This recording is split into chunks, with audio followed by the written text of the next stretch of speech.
PP chairman Bilawal Bhutto वफ़ाक़ी budget के गैर कानूनी करार ॾेई छॾियो। बिलावल भुट्टो चयो आहे त स्पीकर अक्सरियत ॾेखारण लाइ हुकूमती मेंबरनि खे मौक़ो ॾिनो। स्पीकर धांधली न कराए हा त हुकूमत वटि 172 वोट मौजूद ही न हुआ। असांजे हक़ खे खसियो वियो आहे। मौजूदा बजट सेशन पाकिस्तान लाइ शर्मिंदगी जो सबब बणियो आहे। क़ौमी असेंबली जे इजलास खे ख़िताब कंदे पीपी चेयरमैन बिलावल भुट्टो ज़रदारी चयो त वफ़ाक़ी बजट ग़लत तरीक़े सां मंज़ूर कराई वई। स्पीकर मुखालिफ़ धुर जो हक़ खसियो आहे। हुन चयो त बजट हर पाकिस्तान लाइ तमामु घणी अहम आहे। ही बजट हर पाकिस्तानी लाइ शर्मिंदगी जो सबब बणिजी चुको आहे। बजट सेशन में अपोज़िशन लीडर ते हमिलो कयो वियो जेको सॼे पाकिस्तान ॾिठो।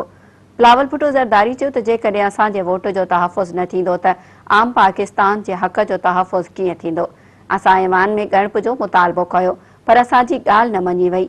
जेकॾहिं स्पीकर अणधुरियो रहे हा त हुकूमत वटि 172 वोट ई न हुआ।